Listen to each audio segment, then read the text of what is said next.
सभी को good morning. आज अपनी ऑनलाइन क्लास का 15वां दिन है और अपना चैप्टर चल रहा था ट्रांसफार्मर, जिसमें अपन आज भाग संख्या 10 पढ़ेंगे। अपन पढ़ रहे थे ट्रांसफार्मर का वर्गीकरण, जिसमें आज 7वां पॉइंट पढ़ना है अपने को। स्थापना स्थल के आधार पर ट्रांसफार्मर कितने प्रकार के होते हैं, तो ये देख लेते हैं अपन। देखो, स्थापना स्थल के आधार पर ट्रांसफार्मर दो प्रकार का होता है, एक तो इंडोर और एक होता है आउटडोर। तो इंडोर ट्रांसफार्मर क्या होता है? इंडोर का मतलब नाम से पता चल रहा है, जो किसी बंद कमरे में हो, यानी जिसके ऊपर क्या प्रोटेक्शन किया हो। तो किसी कमरे या टीन शेड आदि में स्थापित ट्रांसफार्मर इंडोर ट्रांसफार्मर कहलाते हैं। जबकि आउटडोर ट्रांसफार्मर क्या है? खुला स्थान में जो नॉर्मली जो बाहर खंभों पे लगे होते हैं, वो ट्रांसफार्मर किस में आते हैं? आउटडोर ट्रांसफार्मर में आते हैं। फिर अपने को देखना है ट्रांसफार्मर के विद्युत वाहक बल का समीकरण। देखो, विद्युत वाहक बल का समीकरण में आपको सिर्फ ये इक्वेशन ही याद रखनी है, मेन ये इक्वेशन ही काम आती है। तो किन बातों पर निर्भर करता है विद्युत वाहक बल का समीकरण? तीन बातों पर निर्भर करता है। तो पहला है ट्रांसफार्मर कोर में पैदा हुआ अधिकतम फ्लक्स φm पर। φm क्या है? फ्लक्स है। फिर है दूसरा पॉइंट सप्लाई फ्रीक्वेंसी एफ पर, यानी कि जो आवृत्ति होती है उस आवृत्ति पर भी डिपेंड करता है। फिर तीसरा पॉइंट है वाइंडिंग की लपेट संख्या पर, यानी कि जो प्राथमिक और द्वितीयक जो अपने वाइंडिंग है, उन वाइंडिंग में जो लपेट संख्या होती है उसके आधार पर भी ये डिपेंड करता है कि इसका विद्युत वाहक बल कितना बनेगा। तो इसका सूत्र है E बराबर 4.44 φm Fn। n मतलब क्या है? टर्नों की संख्या।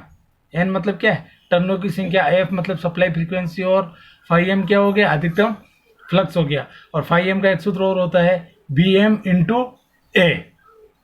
bm इंटू क्या है? a। ये इसका एक सूत्र और है जो अपन ने मैग्नेट के चैप्टर में पढ़ा था, आप उसमें भी चेक कर सकते हैं। ठीक है, तो ये इसके पॉइंट हो गए। फिर अपन देखेंगे ट्रांसफॉर्मेशन अनुपात, यानी कि ट्रांसफॉर्मेशन रेशियो देखेंगे। तो इसका सीधा सूत्र है K बराबर क्या होता है? ES/EP। देखो, बहुत सारी किताबों में देखोगे तो ES की जगह E2 भी आ सकता है। E2 मतलब सेकेंडरी वाइंडिंग हो गई। E2 मतलब क्या हो गया? सेकेंडरी वाइंडिंग हो गया। E2/E1 हो सकता है, N2/N1 हो सकता है, और ये क्या होगा? फिर I1/I2 होगा। यानी कि देखो, ES मतलब सेकेंडरी वोल्टेज, EP मतलब प्राइमरी वोल्टेज। सेकेंडरी वोल्टेज बटावा प्राइमरी वोल्टेज बराबर secondary turn upon primary turn बराबर IP बटा IS, यानी कि प्राइमरी में करंट बटावा सेकेंडरी में करंट। तो ये इसका ट्रांसफॉर्मेशन अनुपात का सूत्र है। इसमें से कोई भी एक चीज़ अननोन होती है तो अपन इससे ज्ञात कर सकते हैं। इस पर सवाल भी आते हैं। फिर अपन देखते हैं ट्रांसफॉर्मेशन इम्पीडेंस रेशियो। देखो, ट्रांसफॉर्मेशन इम्पीडेंस रेशियो देखते हैं तो यहाँ तक तो ये सेम ही है। बराबर में क्या आता है? अंडर रूट में आ गया। ये क्या आ गया? अंडर रूट में ZS/ZB, यानी कि सेकेंडरी इम्पीडेंस। Z का मतलब क्या होता है? इम्पीडेंस होता है। Secondary impedance upon primary impedance, यानी कि प्रतिबाधा भी बोलते हैं इसको, अंडर रूट में है। ठीक है, ये इसका क्या है? सूत्र हो गया। ट्रांसफॉर्मेशन की इम्पीडेंस रेशियो का सूत्र हो गया। फिर अपन देखते हैं थ्री फेज ट्रांसफार्मर वाइंडिंग का संयोजन। देखो, ट्रांसफार्मर वाइंडिंग का संयोजन अलग अलग प्रकार का होता है, जैसे स्टार स्टार संयोजन, स्टार डेल्टा संयोजन, डेल्टा स्टार संयोजन, डेल्टा डेल्टा संयोजन। ये मेन 4 संयोजन हो गए। इसके बाद भी और संयोजन होते हैं, जैसे star inter star, delta tertiary winding, ये भी संयोजन होते हैं। ये भी अपन अभी देखेंगे। तो पहले देखते हैं अपन स्टार स्टार संयोजन। स्टार स्टार संयोजन में क्या होता है? देखो, इसका चित्र देख लेते हैं। इसका चित्र कैसे होता है, एक बार चित्र से अपन समझ लेते हैं। देखो, ये स्टार स्टार का चित्र बना हुआ है। देखो, इसमें प्राइमरी वाइंडिंग भी स्टार में कनेक्ट है। देखो, सभी तीनों वाइंडिंग का तीनों टर्मिनल क्या है, ये यहाँ पर कॉमन कर रखे हैं प्राइमरी में, और एक टर्मिनल बाहर निकाल रखे हैं। और सेकेंडरी में देखो, तीनों के एक टर्मिनल भी क्या कर रखा है? कॉमन कर रखा है। तो ये कौन सा कनेक्शन बन गया? Star star connection. मतलब कैसा होता है? इस तरह से कनेक्शन कर रखा है इन्होंने। ठीक है, तो ये स्टार स्टार कनेक्शन। अभी स्टार स्टार कनेक्शन का उपयोग कहाँ होता है वो भी अपन देख लेते हैं। देखो, स्टार स्टार इस संयोजन विधि का उपयोग उच्च वोल्टेज एवं उच्च शक्ति वाले ट्रांसफार्मर में किया जाता है। अब अपन देखते हैं स्टार डेल्टा संयोजन। तो इसका भी अपन पहले चित्र देख लेते हैं। देखो, ये स्टार डेल्टा संयोजन का चित्र बना हुआ है। देखो, इसमें प्राइमरी वाइंडिंग स्टार पहले लिखा आ रहा है, इसका मतलब प्राइमरी में स्टार कनेक्शन हो गया। डेल्टा बाद में लिखा हुआ है, इसका मतलब सेकंड। देखो, सेकेंडरी में कौन सा कनेक्शन है? डेल्टा कनेक्शन कर रखा है। देखो, इसका दूसरा मुंह इसके पहले से जुड़ा, इसका दूसरा मुंह इसके पहले जुड़ा, इसका अंतिम मुंह वापस इससे जुड़ गया। इस तरह से कनेक्शन जो होता है वो डेल्टा कनेक्शन होता है। और ये कौन सा कनेक्शन है? स्टार कनेक्शन है। तो प्राइमरी और सेकेंडरी के दोनों कनेक्शन हो गए, स्टार और डेल्टा कनेक्शन। तो देखो स्टार डेल्टा इस संयोजन विधि का उपयोग voltage step up power transformer में किया जाता है। ठीक है, अब अगला देखते हैं अपन डेल्टा स्टार संयोजन। देखो डेल्टा स्टार संयोजन मतलब डेल्टा पहले लिखा हुआ रहता है, देखो प्राइमरी वाइंडिंग डेल्टा में कनेक्टेड होगी और सेकेंडरी में स्टार कनेक्शन हो गया, तो इस तरह से डेल्टा स्टार ट्रांसफार्मर का कनेक्शन होता है। क्योंकि ट्रांसफार्मर दो वाइंडिंग होती है ना, प्राइमरी और सेकेंडरी, तो दोनों के कनेक्शन ये बता रखे हैं। देखो डेल्टा स्टार में देखो इस संयोजन विधि का उपयोग वोल्टेज अपचायक पावर ट्रांसफार्मर में किया जाता है। अब हम देखते हैं डेल्टा डेल्टा संयोजन, यानी कि दोनों वाइंडिंग किसमें होगी, डेल्टा में, प्राइमरी और सेकेंडरी। तो इसका भी चित्र देख लेते हैं। हाँ देखो देखो ये प्राइमरी वाइंडिंग में किसमें कनेक्टेड है, डेल्टा में कनेक्टेड है, और सेकेंडरी में किसमें कनेक्टेड है, डेल्टा में। तो इस तरह से ट्रांसफार्मर की क्या है कनेक्शन है, जो मैंने आपको बता दिया है प्राथमिक और सेकेंडरी में। इसमें पॉइंट्स देख लेते हैं। डेल्टा डेल्टा में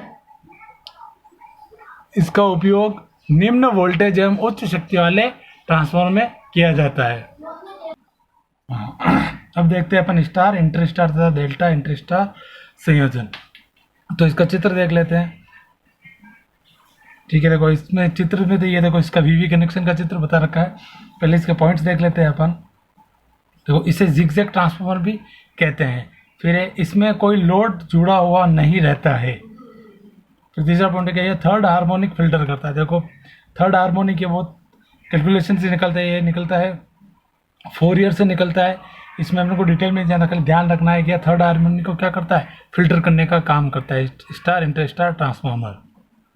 फिर अपन देख लेते हैं वीवी कनेक्शन देख लेते हैं। देखो ये वीवी कनेक्शन बता रखा है। इसमें क्या होता है, 3 एक फेज ट्रांसफार्मर को जोड़ा जाता है, फिर एक जो ट्रांसफार्मर होता है वो क्या कर लेते हैं, हटा देते हैं। तो इस तरह से देखो वी कनेक्शन बन रहा है, तो इसको वी कनेक्शन बोलते हैं। इसको क्या बोलते हैं, वीवी कनेक्शन बोलते हैं। और इसमें 2 फेज से ही काम चल जाता है। जब एक फेज की आवश्यकता नहीं हो, यानी कि लोड जब कम हो, भार जब कम हो, तब इस प्रकार का कनेक्शन किया जाता है। फिर अपन देखते हैं डेल्टा संयोजित टर्शरी वाइंडिंग। अब डेल्टा संयोजित टर्शरी वाइंडिंग का चित्र देखते हैं। देखो ये रहा डेल्टा संयोजित। देखो दोनों तरफ स्टार वाइंडिंग कर रखी है और बीच में जगह खाली छूट रही है, ये वाइंडिंग क्या कर रखी है, एक्स्ट्रा कर रखी है। तो इसको क्या बोलते हैं, टर्शरी वाइंडिंग बोलते हैं। इसको क्या बोलते हैं, टर्शरी वाइंडिंग बोलते हैं। ये क्यों करते हैं, देखो कभी कभी जीएसएस में क्या होता है, जैसे 33/11 कभी का ट्रांसफार्मर लगा होता है, तो 33 से 11,000 में बदल रहा होता है। तो उसमें क्या होता है कि जैसे उनको सिंगल फेज की आवश्यकता होती है, एक और वाइंडिंग कर देते हैं। इससे क्या है, 440 वोल्टेज मिलते हैं इस वाइंडिंग से। तो इसको टर्शरी वाइंडिंग बोलते हैं, एक्स्ट्रा वाइंडिंग। और दूसरा करने का कारण ये है कि जो न्यूट्रल बिंदु होता है, वो जब लोड क्या होता है, अनबैलेंसिंग होता है, असंतुलित लोड होता है, तो उस कंडीशन में क्या होता है, उसको स्थिर करने के लिए न्यूट्रल बिंदु को भी ये वाइंडिंग करते हैं। तो इसको टर्शरी वाइंडिंग बोलते हैं। तो इसके पॉइंट्स देख लेते हैं अपन। पहला पॉइंट से न्यूट्रल बिंदु को स्थिर करने के लिए, फिर जिस बार को परिणामीत्र की द्वितीय कुंडली से अलग रखना हो, उसे जोड़ने के लिए टर्शरी वाइंडिंग का प्रयोग करते हैं। ठीक है, तो आज के लिए अपना ये टॉपिक यही है, और साथ में मैं पीपीटी भी भेज रहा हूँ, आप उसको भी देख सकते हैं। ठीक है, धन्यवाद। हाँ सर, एक पॉइंट और बाकी रह गया था, वो भी देख लेते हैं। स्कॉट अथवा टीटी कनेक्शन। देखो ये जो कनेक्शन होता है, ये क्यों काम में लेते हैं, ये 3 फेज को 2 फेज सप्लाई में बदलने के लिए। जैसे अपने जो भट्टियाँ होती है उनके लिए 2 फेज की आवश्यकता होती है, फर्नेस जो होते हैं, तो उसके लिए ये प्रयोग करते हैं इसको। इसमें क्या करते हैं, 2 ट्रांसफार्मर काम में लिए जाते हैं। एक होता है मेन ट्रांसफार्मर और एक बोलते हैं टीजर। टीजर ट्रांसफार्मर इसलिए बोलते हैं क्योंकि टीजर से अपन क्या निकालते हैं, न्यूट्रल बिंदु निकालते हैं, इसलिए उसको टीजर ट्रांसफार्मर बोलते हैं। तो आपको खाली यहाँ से लिखना है, यहाँ तक लिखना है। ठीक है, ये लाइन लिखने के बाद सीधी सी ये लाइन लिखनी है, वापस आपको निकाला जाता है। और ये इसका क्या है, टीजर ट्रांसफार्मर, ये इसका चित्र बना है स्कॉट या टीटी कनेक्शन का, तो इसको भी आप साथ में नोट कर ले। ठीक है, देखते हैं। देखो इसमें ये जो ट्रांसफार्मर, इसको क्या बोलते हैं, टीजर ट्रांसफार्मर बोलते हैं। और ये हो गया मेन ट्रांसफार्मर हो गया, इधर ये लगा है, ये मेन ट्रांसफार्मर। इधर से क्या आ रही है, सप्लाई आ रही है अपने को। और यहाँ से देखो ये फेज निकल रहे हैं, नंबर 1 फेज और नंबर 2 फेज निकल रहे हैं, 2 फेज निकल रहे हैं।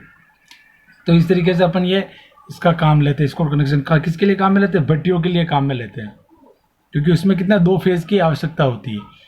ठीक है, तो ये स्कॉट और टीटी कनेक्शन का चित्र बना हुआ है, तो आप इसको भी साथ में देख लें। लिखना आपको खाली यहाँ से यहाँ तक ही है। ठीक है, इस लाइन से यहाँ तक लिखना है, और फिर इसमें न्यूट्रल बिंदु टीजर ट्रांसफार्मर की प्राथमिक के 1/3 भाग से निकाला जाता है। ये लाइन आपको ध्यान में रखनी है। ठीक है, आज के लिए काफ़ी है।